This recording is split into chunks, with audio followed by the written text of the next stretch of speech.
আলহামদুলিল্লাহি রাব্বিল আলামিন ওয়াসসালাতু ওয়াসসালামু আলা সাইয়্যিদিল মুরসালিন আম্মা বা'দ ফাআউযু বিল্লাহি মিনাশ শাইতানির রাজীম বিসমিল্লাহির রহমানির রহিম সালাতু ওয়াসসালামু আলাইকা ইয়া রাসূলুল্লাহ ওয়া আলা আলিকা ওয়া সাহবিকা ইয়া হাবিবাল্লাহ আসসালাতু ওয়াসসালামু আলাইকা ইয়া নবিয়াল্লাহ ওয়া আলা আলিকা ওয়া সাহবিকা ইয়া নূরাল্লাহ। দূরের কাছের সকল দর্শক শ্রোতাকে জানাই অনুষ্ঠানের পক্ষ থেকে স্বাগত। মাদানী চ্যানেলের দর্শক শ্রোতা অনুষ্ঠান এত জেদ কিসের, আজকের আলোচ্য বিষয় যে বিষয়ে আমরা আলোচনা শুনব আর তা হচ্ছে গীবত থেকে কেন বাঁচতে পারছি না। এ বিষয়ে এমন কিছু ইনশাআল্লাহুল করিম আমরা আলোচনা শুনব যার মাধ্যমে গীবত থেকে বাঁচার যাতে মন মানসিকতা আমাদের মাঝে সৃষ্টি হয়। আলোচনাতে যাওয়ার পূর্বে আমরা জানব আমাদের প্রিয় নবী, নবীদের নবী, আখেরি নবী হুজুর সাল্লাল্লাহু আলাইহি ওয়াসাল্লামের প্রতি দরুদ পাঠ করার ফজিলত এবং বারাকাত সম্পর্কিত একটি ঘটনা যা ইমাম সাখাবী রহমতুল্লাহি তাআলা আলাইহি উল্লেখ করেন। মহান বুজুর্গ হযরতে সাইয়্যিদুনা আবু বকর শিবলি রহমতুল্লাহি তাআলা আলাইহি বলেন, আমি আমার মরহুম এক প্রতিবেশীকে স্বপ্নে দেখে জিজ্ঞাসা করলাম, মা ফাআলাল্লাহু তাআলা বিকা, অর্থাৎ আল্লাহ তাআলা আপনার সাথে কীরূপ আচরণ করছেন। সে বলল, আমি কঠিন ভয়ঙ্কর অবস্থায় পতিত হলাম। মুনকার নকিরের প্রশ্নের উত্তরও আমি দিতে পারছিলাম না। আমি মনে মনে ভাবলাম, সম্ভবত আমার মৃত্যু ঈমানের উপর হয়নি। এমন সময় আওয়াজ আসলো, দুনিয়ায় অযথা মুখের ব্যবহারের জন্য তোমাকে শাস্তি দেওয়া হচ্ছে। এবার আযাবের ফেরেশতা আমার দিকে অগ্রসর হলো। এমনই সময় এক ব্যক্তি, যিনি সৌন্দর্যতার প্রতীক ও খুবই সুগন্ধিময় ছিলেন, তিনি আমার এবং আযাবের মাঝে প্রতিবন্ধক হয়ে গেলেন। আর তিনি আমাকে মুনকার নেকিরের প্রশ্নের উত্তর মনে করে দিলেন। আমি সেইভাবেই উত্তর দিলাম, আলহামদুলিল্লাহ, আযাব আমার থেকে দূর হয়ে গেল। আমি সে বুজুর্গকে আরজ করলাম, আল্লাহ তাআলা আপনার প্রতি দয়া করুক। আপনি কে? উত্তর দিলেন, তোমার অধিক হারে দুরূদ শরীফ পাঠ করার মাধ্যমে আমি সৃষ্টি হয়েছি এবং প্রত্যেক বিপদের সময় তোমাকে সাহায্য করার জন্য আমাকে নিযুক্ত করা হয়েছে। প্রিয় ইসলামী ভাইরা, মাদানী চ্যানেলের দর্শক শ্রোতা, দুরূদ শরীফ পাঠ করার কত বড় বরকত! দুনিয়া এবং আখিরাতের বিপদ থেকে বাঁচার একটি মাধ্যম হচ্ছে নবী করিম সাল্লাল্লাহু আলাইহি ওয়াসাল্লামের প্রতি দরুদ পাঠ করা। আল্লাহ আমাদেরকে বেশি পরিমাণে দরুদ পাঠ করার তৌফিক দান করুন। সাল্লু আলাল হাবিব সাল্লাল্লাহু তাআলা আলা মুহাম্মদ সাল্লাল্লাহু তাআলা আলাইহি ওয়াসাল্লাম। মাদানী চ্যানেলের দর্শক শ্রোতা, আমরা অনুষ্ঠানের আলোচ্য বিষয় সম্পর্কে আমরা জানলাম, তা হচ্ছে গীবত থেকে আমরা কেন বাঁচতে পারছি না। এই সম্পর্কে শুরুতে আমরা আল্লাহর বলি যে গীবতকে কিভাবে ঘৃণা করতেন সত্যিকার আল্লাহ পাকের বান্দা যারা, যাদেরকে আমরা আল্লাহর ওলি বলে থাকি, তাদেরই একজন হযরতে সাইয়্যিদুনা ইব্রাহিম বিন আদহাম রহমতুল্লাহি তাআলা আলাইহির ঘটনা তানবীহুল গাফিলিন কিতাবের মধ্যে উল্লেখ করা হয়। ইব্রাহিম বিন আদহাম রহমতুল্লাহি তাআলা আলাইহি কোনো এক জায়গায় একটি দাওয়াতের মধ্যে তাশরিফ নিয়ে গেলেন। লোকেরা পরস্পর এভাবে বলতে লাগলো, অমুক তো এখনও এলে না। এক ব্যক্তি বলল, সেই মোটকো তো খুব অলস। এতে হযরতে সাইয়্যিদুনা ইব্রাহিম বিন আদহাম রহমতুল্লাহি তাআলা আলাইহি নিজেকে নিন্দা করে বললেন, আফসোস, আমার পেটের কারণে আমার উপর এই আপদ এসে পড়ল। আমি এমন এক আসরে আসলাম যেখানে মুসলমানের গীবত করা হচ্ছে। এ কথা বলে হযরতে সাইয়্যিদুনা ইব্রাহিম বিন আদহাম রহমতুল্লাহ তাআলা আলাইহি খুব অনুতপ্ত হয়ে সেখান থেকে বিদায় নিলেন। 3 দিন পর্যন্ত তিনি আর আহার করেন নাই। এমনইভাবে আল্লাহ পাকের আরেকজন ওলি, যার নাম হচ্ছে হযরতে সাইয়্যিদুনা হাজম রহমতুল্লাহ তাআলা আলাইহি বলেন, হযরতে সাইয়্যিদুনা মাইমুন রহমতুল্লাহ তাআলা আলাইহি নিজে কারো গীবত করতেন না এবং তার সামনে কাউকে গীবত করতেও তিনি দিতেন না। বরং যদি কেউ গীবত করার চেষ্টা করত তবে তাকে বারণ করতেন। যদি সেই বিরত থাকতো তবে ঠিক, নয়তো তিনি রহমতুল্লাহ তাআলা আলাইহি ওই স্থান থেকে চলে যেতেন। প্রিয় ইসলামী ভাইয়েরা আর মাদানী চ্যানেলের দর্শক শ্রোতা, দেখুন আমাদের বুজুর্গানের দিন আউলিয়ে কামিলিন শুধুমাত্র বৈঠককে এজন্য বর্জন করলেন, একটি বৈঠককে এই উদ্দেশ্যে বর্জন করলেন, সেখান থেকে উঠে চলে গেলেন, সেখানে বসাকে পছন্দ করলেন না যে বৈঠকে কোনো মুসলমানের গীবত করা হয়। আর বর্তমান প্রেক্ষাপটে যদি আমরা দেখি, গীবত কোথায় হচ্ছে না। এমন বৈঠক, কোনো আসন, কোনো মিটিং, সেটা ধর্মীয় হোক অথবা দুনিয়াবি হোক, প্রতিটা স্থানে কোনো না কোনো ব্যক্তির কোনো না কোনো মাধ্যমে কি করা হয়, গীবত করা হয়। এখানে প্রিয় ইসলামী ভাইয়েরা, মাদানী চ্যানেলের দর্শক শ্রোতা, যে 2টি গীবত করা হয়েছে, যে 2টি শব্দ উল্লেখ করা হয়েছিল, একটি হচ্ছে সে হচ্ছে মোটা এবং সে হচ্ছে অলস। এখন এই যে মোটা এবং অলস এর পাশাপাশি আমরা দেখি কোনো না কোনো বৈঠকে কোনো না কোনো ব্যক্তি সম্পর্কে এভাবেও আপনার বলতে শোনা যায়, দুর্বল, অক্ষম, কাজ চোর, অপদার্থ, অপকর্ম, অসভ্য, অজ্ঞ, অশিক্ষিত, নির্বোধ, বোকা, অপরিণত, পাগলা, বাউলা, দেরিতে বুঝে, মোটা বুদ্ধি সম্পূর্ণ ইত্যাদি। এই যে শব্দ, এই শব্দগুলোকে শরীয়তের ভাষায় গীবত আখ্যায়িত দেওয়া হয়েছে। হয়তো মাদানী চ্যানেলের দর্শক শ্রোতা কোনো না কোনো ব্যক্তির অনুপস্থিতিতে এই ধরনের শব্দ বলতে আপনিও শুনেছেন, আমিও শুনেছি। ইলমে দ্বীন থেকে দূরত্ব এবং অজ্ঞতার কারণে বর্তমান সময়ে গীবত থেকে বেঁচে থাকা তো দূরের কথা, আজকে আমাদের অধিকাংশই গীবত কাহাকে বলে এর সংজ্ঞাও আমরা অনেকে জানি না। বাঁচব, অবশ্যই বাঁচতে হবে, কিন্তু বাঁচার আগে আমাকে জানতে হবে যে এই জিনিসটা কি। কোনো একটি কাজ আমাকে করব, যদি আমি কাজটা করা এবং না করার বিষয়টা কখন আসে, যখন এর ক্ষতি এবং এর লাভ জিনিসটা যখন সামনে আসে, তখন মানুষ এটাকে কখনো পরিহার করে থাকে, কখনো সেটা করার জন্য আগ্রহ করে থাকে। তাই মাদানী চ্যানেলের দর্শক শ্রোতা, এই ভয়াবহ ধ্বংসাত্মক কাজ থেকে অবশ্যই আমাকে আপনাকে বাঁচতে হবে। হ্যাঁ, অবশ্যই বাঁচতে হবে। প্রথমে আমাকে আপনাকে জানতে হবে। হযরত সাইয়্যিদুনা ইমাম আহমদ বিন হাজার মক্কি শাফিঈ রাহমাতুল্লাহ তাআলা আলাইহি বলেন, উলামায়ে কেরামগণ বলেন, মানুষের এমন কোনো দোষ ত্রুটি বর্ণনা করা যা তার মাঝে বিদ্যমান রয়েছে তাকে গীবত বলে।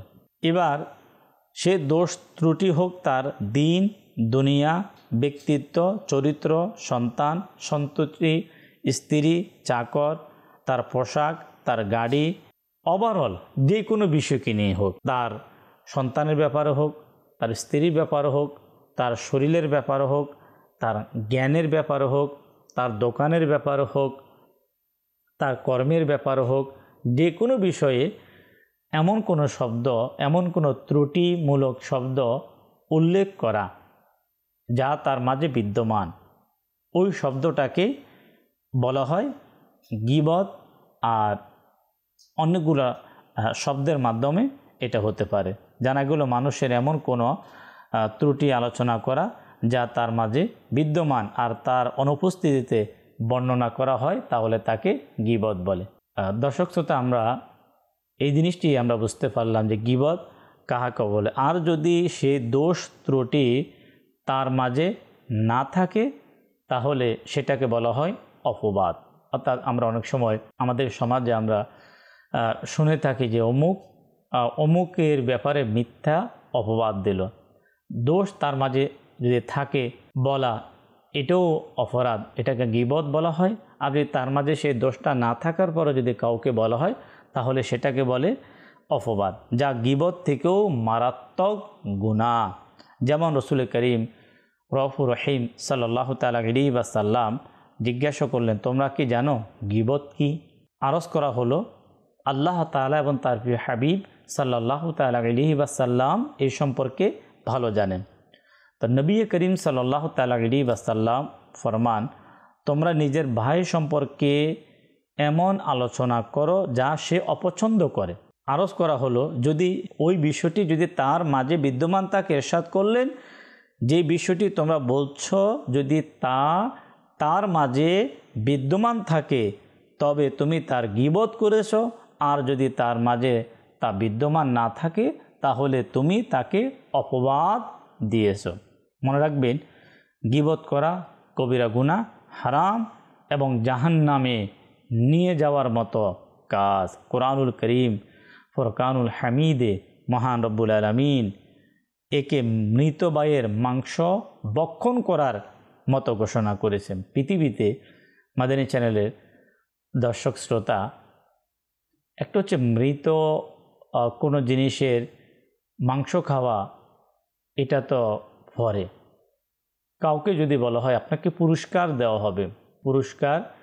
দেওয়া হবে, আপনাকে ইনাম দেওয়া হবে, আপনাকে অনেক কিছু আপনাকে দেওয়া হবে, তারপরও তো একজন মানুষ পৃথিবীতে কোনো মানুষের গোশত ভক্ষণ করতে রাজি হবে না, কখনো সম্ভব না। কিভাবে সম্ভব, কিভাবে করবে? কিন্তু গীবত এটা এমন একটি ঘৃণিত এমন একটি কাজ যার কারণে তাকে হুকুম করা হবে। মহান রব্বুল আলামিন 26 পারা সূরা হুজরাতের 12 নম্বর আয়াতের মধ্যে আল্লাহ তাবারক ওয়া তাআলা ইরশাদ ফরমান, কানজুল ঈমান থেকে অনুবাদ, আর একে অপরের গীবত করো না। তোমাদের মধ্যে কেউ যদি একথা পছন্দ করে সে আপন মৃত ভাইয়ের মাংস ভক্ষণ করবে, বস্তুত এটা তোমাদের নিকট পছন্দনীয় হবে না। মহান আল্লাহ রব্বুল আলামিন নিজে ইরশাদ করেছেন যে তোমরা এই কাজটা পারবে না, এটা তোমাদের দ্বারা সম্ভব না, এটা কখনো তোমাদের যারা পছন্দ হবে না। মৃত, তাও অন্য মানুষ না, নিজ আপন ভাইয়ের মাংস ভক্ষণ করা। এই আয়াতে করিমের ব্যাপারে সদরুল আফাজিল হযরতে সৈয়দনা মুহাম্মদ নঈমুদ্দিন মুরাদাবাদী রহমতুল্লাহ তাআলা বলেন, মুসলমান ভাইয়ের গীবত করাও সহ্য না হওয়া উচিত, কেননা তার অনুপস্থিতিতে মন্দ বলা তার মৃত্যুর পর তার মাংস খাওয়া সমতুল্য। কারণ যেমনইভাবে কারো শরীরের মাংস কাটাতে তার কষ্ট হয়, তেমনইভাবে তাকে মন্দ বলাতে অপমান তার মানসিক কষ্ট হয়, এবং আসলে সম্মান মাংসের চেয়েও বেশি প্রিয় হয়ে থাকে। যে কাউকে আঘাত করলে তার শরীরে তার মাংসের মধ্যে কি হয়? কষ্ট। আর কোনো ব্যক্তির গীবত করা হলে তখন তার সম্মানে আঘাত হয়। তার প্রিয় ইসলামী ভাইয়েরা, মাদানী চ্যানেলের দর্শক শ্রোতা, আল্লাহ তাবারক ওয়া তাআলা আমাদেরকে বুঝার, আল্লাহ আমাদেরকে তৌফিক দান করুক। আর এই বিষয়টি গুরুত্ব দেওয়ার জন্য, যেহেতু ইসলামী খুবই গুরুত্বপূর্ণ একটি বিষয়, তাই প্রিয় ইসলামী ভাইয়েরা, মাদানী চ্যানেলের দর্শক শ্রোতা, এই আয়াতে মোবারকার যে আয়াতে মোবারকা আমরা শুনলাম, যে আয়াতে আল্লাহ রাব্বুল আলামিন আহকামুল হাকিমিন গীবত করাকে আপন মৃত ভাইয়ের মাংস ভক্ষণ করার হুকুম ইরশাদ করেছেন, এই সম্পর্কে কোরআনুল কারীমের এই আয়াতে মোবারকার শান নজুল অবতীর্ণ যে প্রেক্ষাপট তা আমাদেরকে অবশ্যই জানা উচিত। যখন একটি বিষয়কে কেন্দ্র করে কোরআনুল কারীমের আয়াত নাজিল হয় তাহলে বিষয়টি কেমন? একটি বিষয়কে কেন্দ্র করে যদি কোরআনুল কারীমের আয়াত নাজিল হয়, আর আয়াত নাজিল হয় কার পক্ষ থেকে? রবের পক্ষ থেকে, তাহলে রব আল্লাহ তাবারক ওয়া তাআলা যদি কোনো একটা বিষয়কে কেন্দ্র করে কোরআনুল কারীমের আয়াত নাজিল করেন তাহলে এই বিষয়টি কেমন হবে। আসুন এই কোরআনুল কারীমের এই আয়াতের অবতরণের প্রেক্ষাপট সম্পর্কে আমরা জানব, যা খাজাইনুল ইরফানের 26 পারা সূরা হুজরাতের 12 নম্বর আয়াতের পাদটিকার মধ্যে রয়েছে। নবী করিম সাল্লাল্লাহু তাআলা আলাইহি ওয়াসাল্লাম যখন একবার যুদ্ধের জন্য, একবার জিহাদের জন্য, যুদ্ধ করার জন্য যাত্রা করলেন, তখন একজন গরিব মুসলিমকে দুইজন ধনী ব্যক্তির সাথে দিয়ে দিতেন, যাতে ওই গরিব তাদের সেবা করে আর তারাও তার পানাহারের ব্যবস্থা করে। এভাবে প্রত্যেকের কাজ চলতো। একই নিয়মে হযরতে সাইয়্যিদুনা সালমান রাদিয়াল্লাহু তাআলা আনহুকে দুই লোকের সাথী করা হলো। একদিন তিনি ঘুমিয়ে পড়লেন, খাবার প্রস্তুত করতে পারলেন না। যখন তারা তাকে খাবার চেয়ে আনার জন্য হুজুর সাল্লাল্লাহু তাআলা আলাইহি ওয়াসাল্লামের নিকট প্রেরণ করলেন, তো হুজুর সাল্লাল্লাহু তাআলা আলাইহি ওয়াসাল্লামের রান্নাঘরের খাদিম ছিলেন হযরতে উসামা রাদিয়াল্লাহু তাআলা আনহু, তার নিকট কিছুই ছিল না। তিনি বললেন, আমার নিকট কিছুই নেই। উনি সহজে উত্তর দিলেন, আমার নিকট কিছুই নেই। তো হযরতে সাইয়্যিদুনা সালমান রাদিয়াল্লাহু তাআলা আনহু এসে এটাই বললেন। তখন তারা ওই দুইজন সাথী বলল, উসামা রাদিয়াল্লাহু তাআলা আনহু কার্পণ্য করেছে। যখন তাদের সাথে থাকা ব্যক্তি যখন ওই দুই ব্যক্তিকে যখন শোনালেন, তারা হযরতে উসামা রাদিয়াল্লাহু তাআলা আনহুর ব্যাপারে যখন এই উক্তি বর্ণনা করলেন, হুজুর সাল্লাল্লাহু তাআলা আলাইহি ওয়াসাল্লামের দরবারে উপস্থিত হলো। তারা তখন আল্লাহ পাকের প্রিয় হাবিব সাল্লাল্লাহু তাআলা আলাইহি ওয়াসাল্লাম কি ইরশাদ করলেন শুনুন। প্রিয় ইসলামী ভাইয়েরা, মাদানী চ্যানেলের দর্শক শ্রোতা শুনুন। ইরশাদ করলেন, আমি তোমাদের মুখে মাংসের রং দেখতে পাচ্ছি। তারা আরজ করলো, আমরা তো কোনো মাংস আহার করিনি। তো নবী করিম সাল্লাল্লাহু তাআলা আলাইহি ওয়াসাল্লাম ইরশাদ করলেন, তোমরা গীবত করেছ, আর যে মুসলমানের গীবত করে সে মুসলমানের মাংস খেয়েছে। প্রিয় ইসলামী ভাইয়েরা, মাদানী চ্যানেলের দর্শক শ্রোতা, আমরা যে হাদিসে মোবারকা নবী করিম সাল্লাল্লাহু তাআলা আলাইহি ওয়াসাল্লামের সাথে সফররত ব্যক্তিদের ঘটনা আমরা শুনলাম। এই ঘটনা নবী করিম সাল্লাল্লাহু তাআলা আলাইহি ওয়াসাল্লামের সময় ঘটেছে। আর হুজুর সাল্লাল্লাহু তাআলা আলাইহি ওয়াসাল্লাম আল্লাহ পাকের দান ক্রমে অদৃশ্যের সংবাদ দিয়ে তাদেরকে বিষয়টি বুঝিয়ে দিলেন যে তারা যে হযরতে উসামা রাদিয়াল্লাহু তাআলা যে গীবত করেছে, আজকে কি হচ্ছে না? আজ কি এই ধরনের ঘটনা কি হচ্ছে না? আজকে যদি মাদানী চ্যানেলের দর্শক শ্রোতা যে এই ঘটনাকে যদি আমরা এভাবে নিয়ে আসি যে পিতা মাতা, ভাই বোন, স্বামী স্ত্রী, বউ শাশুড়ি, জামাই শ্বশুর, ননদ ভাবি, বরং পরিবার পরিজনের, শিক্ষক ছাত্র, মালিক চাকর, ব্যবসায়ী গ্রাহক, অফিসার মজদুর, ধনী গরিব, শাসক জনগণ, দুনিয়াদার দিনদার, বৃদ্ধ হোক বা যুবক, মোটকথা দিনী ও দুনিয়াবি প্রত্যেকটি স্তরের সাথে সম্পৃক্ত মুসলমানদের অধিকাংশ মানুষ আজ এই গীবতের কারণে জর্জরিত অবস্থায় রয়েছে। মাদানী চ্যানেলের দর্শক শ্রোতা, আমরা যদি শান্তি চাই, পরিবার ধ্বংস হয়ে যাচ্ছে গীবতের কারণে, ব্যবসার পরিবেশ নষ্ট হয়ে যাচ্ছে গীবতের কারণে, মার্কেটে বিশৃঙ্খলা সৃষ্টি হচ্ছে গীবতের কারণে, ঝগড়া হয়ে যাচ্ছে গীবতের কারণে, পরিবার তালাক হয়ে যাচ্ছে গীবতের কারণে, মা এবং তার সন্তানের মাঝে বিচ্ছেদ সৃষ্টি হয়ে যাচ্ছে, তাও গীবতের কারণে। তো এই গীবত থেকে আমাদের বাঁচা উচিত, গীবত থেকে নিজেকে হেফাজত করা উচিত। গীবত থেকে বাঁচার জন্য এর ভয়াবহতা, এর শাস্তি সম্পর্কে আমাদেরকে জানা উচিত, আমাদেরকে স্টাডি করা উচিত। এটা সাধারণ কোনো অপরাধ নয়। আজ আমাদের সমাজে মাদানী চ্যানেলের দর্শক শ্রোতা এমন কিছু গুনাহকে হাইলাইটস করা হচ্ছে, নাম বলছি না আমি, মনে হচ্ছে সেটা সবচাইতে বড় অপরাধ। কিন্তু এমনও কিছু গুনাহ গীবত সহ, সুদ সহ, মানে এমন কিছু গুনাহ যেটা আজকে কেউ অপরাধী, মানে এটা যে একটা অপরাধ, আচ্ছা সাধারণ কোনো অপরাধ না, এটা তো অনেক বড় অপরাধ। এই কাজটা যে অপরাধ, যেখানে হচ্ছে কেউ কাউকে বাধা দিচ্ছে না। ঘরে একসাথে গীবত হচ্ছে, কোনো ব্যক্তির ব্যাপারে সেখানে কোনো বাধা নেই। ঘরে গীবত হচ্ছে, জানার পরও কোনো বাধা নেই। দোকানে গীবত হচ্ছে, জানার পরও সেখানে কোনো বাধা নেই।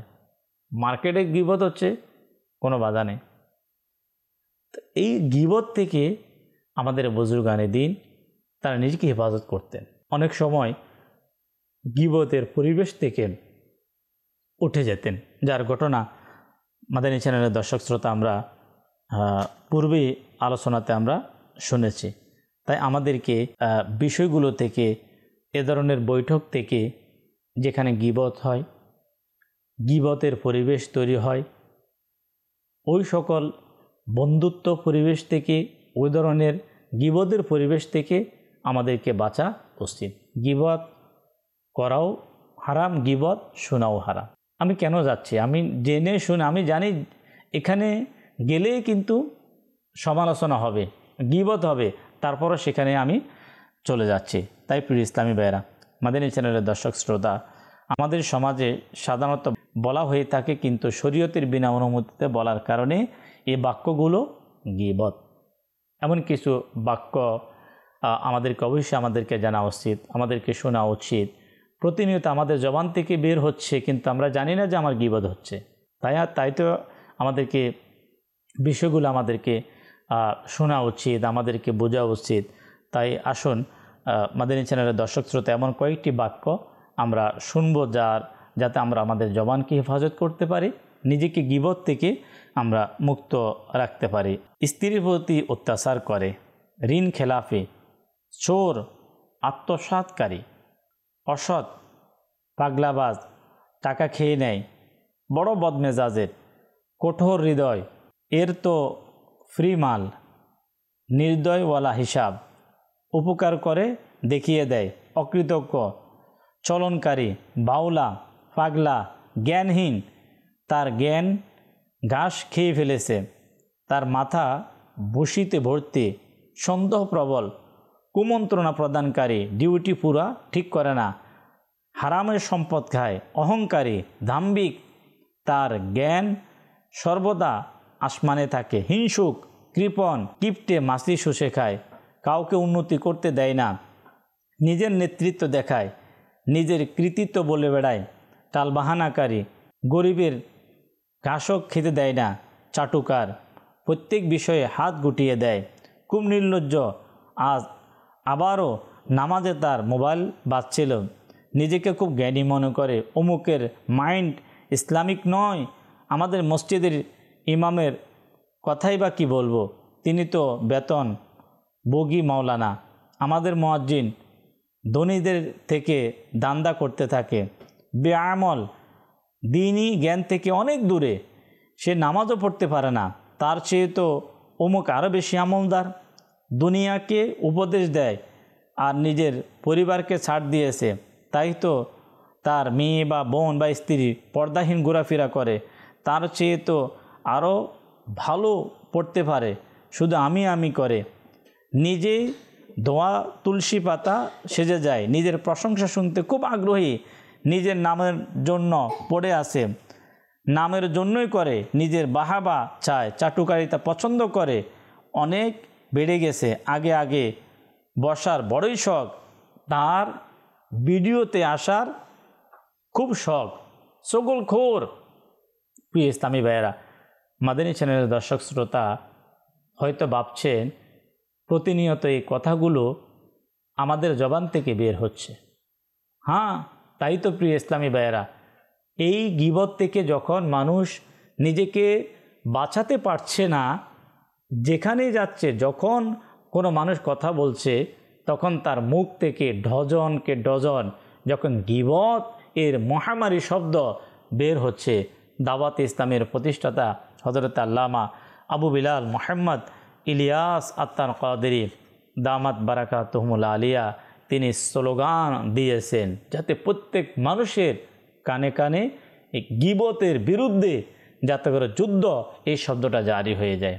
গীবতের বিরুদ্ধে যুদ্ধ জারি থাকবে। গীবত করব না, গীবত শুনব না ইনশাআল্লাহ আজ্জা ওয়াজাল। দাওয়াত ইসলামীর প্রতিষ্ঠাতা হযরত আল্লামা আবু বিলাল মোহাম্মদ ইলিয়াস আত্তার কাদেরী দামাত বারাকাতুহুল আলিয়া, যার ওসিলায় আজ পুরা পৃথিবীতে হাজারো লক্ষ মানুষ গীবত থেকে বাঁচার মন মানসিকতা তৈরি হচ্ছে, গুনাহ থেকে বাঁচার মন মানসিকতা তৈরি হচ্ছে, নিজেকে নেক বানানোর মন মানসিকতা তৈরি হচ্ছে। মহান ওলিয়ে কামিল হযরত আল্লামা আবু বিলাল মোহাম্মদ ইলিয়াস আত্তার কাদেরী দামাত বারাকাতুহুল আলিয়া তিনি মুসলিম উম্মার হেদায়তের জন্য, মানুষকে গীবত থেকে বাঁচানোর জন্য এক গুরুত্বপূর্ণ একটি কিতাব তিনি লিখেছেন, যার নাম হচ্ছে গীবত কি তাবাকারিয়া। গীবত কি তাবাকারিয়া এই কিতাবের শেখ তরিকত আমির আহলে সুন্নাত দামাত বারাকাতুহুল আলিয়া গীবতের মাধ্যমে মানুষের কি ক্ষতি হয়, যখন কোনো মানুষ জানবে তখনই তো সে বাঁচতে পারবে, তখনই তো সে মাইন্ড তৈরি করবে, হ্যাঁ আমি তওবা করলাম, আমি আজ থেকে আর গীবত করব না, গীবতের পরিবেশে যাব না। যেখানে গীবত হয়, মানুষের গীবত হয়, ওলামাদের গীবত হয়, পীর মাশায়েখের গীবত হয়, আল্লাহর ওলিদের গীবত হয়, সেখানে আমি কখনো যাব না। প্রিয় ইসলামী ভাইরা, আসুন বয়ানের শেষে আমরা ভালো ভালো নিয়তের সাথে গীবতের ধ্বংসলীলা কয়েকটি শব্দ আমরা শ্রবণ করি। গীবতের যে ক্ষতি তা আমরা শ্রবণ করব, সাথে সাথে নিয়ত করব আজ থেকে নিজেকে গীবত থেকে বাঁচিয়ে রাখার চেষ্টা করব। নাম্বার 1, গীবত ঈমানকে কর্তন করে দেয়। নাম্বার 2, গীবত মন্দ মৃত্যু হওয়ার মাধ্যম। নাম্বার 3, গীবতকারী দোয়া কবুল হয় না। গীবতের কারণে নামাজ রোজার নূরানিয়ত নষ্ট হয়ে যায়। গীবতকারী যদিও তওবা করে নেয় তবে সর্বশেষ জান্নাতে যাবে। মোট কথা, গীবত কবিরা গুনাহ, হারাম এবং জাহান্নামে নিয়ে যাওয়ার মতো কাজ। গীবত অপকর্ম থেকেও নিকৃষ্ট। মুসলমানের গীবতকারী সুদ থেকেও বড় গুনাহে গ্রেফতার। গীবত যদি সমুদ্রে ঢেলে দেওয়া হয় তবে সমুদ্রের সমস্ত পানি দুর্গন্ধ হয়ে যাবে। গীবতকারীকে জাহান্নামে মৃত ব্যক্তি খেতে দেওয়া হবে। গীবত মৃতবায়ের মাংস খাওয়ার সমতুল্য। গীবতকারী কবরের আযাবে গ্রেফতার হবে। গীবতকারী তামার নখ দ্বারা নিজের চেহারা এবং বুককে বারবার আঁচড়াতে থাকবে। গীবতকারীকে তার ফাজরের মাংস কেটে কেটে খাওয়ার জন্য দেওয়া হবে। আল্লাহু আকবার। গীবতকারীকে কিয়ামতের দিন কুকুরের আকৃতিতে উঠানো হবে। গীবতকারী জাহান্নামের বানর হবে। গীবতকারীকে দোজখে স্বয়ং নিজের মাংস খেতে দেওয়া হবে। গীবতকারী জাহান্নামের উত্তপ্ত পানি আগুনের মধ্যখানে মৃত্যুর প্রার্থনা করে দৌড়াতে থাকবে এবং এর থেকে জাহান্নামীরাও বিরক্ত হবে। গীবতকারী সর্বপ্রথম জাহান্নামে যাবে। প্রিয় ইসলামী ভাইয়েরা, মাদানী চ্যানেলের দর্শক শ্রোতা, আসুন না এই মহামারী, সবচেয়ে বড় মহামারী আমাদের সমাজে, যে মহামারী কাউকে বাদ দেয় নেই, না যুবককে, না বৃদ্ধকে, না স্কুলকে, না কলেজকে, না মার্কেটকে, না মহল্লাকে, না গলিকে, কাউকে বাঁচতে দেয় নেই। তাই আল্লাহ পাকের কাছে আমরা বেশি বেশি দোয়া করব, নিজেকে গীবত থেকে বাঁচানোর জন্য আমরা চেষ্টাও করব, দ্বীনি পরিবেশে আমরা থাকার চেষ্টা করব, দাওয়াত ইসলামীর এই দ্বীনি পরিবেশে সম্পৃক্ত হব ইনশাআল্লাহুল করিম। এর বারাকাতে আমরা গীবত, মিথ্যা, অহংকার সহ অসংখ্য প্রকারের গুনাহ থেকে নিজেকে বাঁচিয়ে রাখতে পারবো। আল্লাহ রাব্বুল আলামিন আজকের এই প্রোগ্রামে আমরা গীবত থেকে যাতে আমরা বাঁচতে পারি, গীবত থেকে বাঁচার মন মানসিকতা তৈরি করতে পারি। তাই গীবত কাহাকে বলে, গীবত এর কিছু শব্দ, এর পাশাপাশি গীবতের মাধ্যমে মানুষ কিভাবে তার আখিরাতকে নষ্ট করে দেয়, এ বিষয়ে আমরা শুনলাম।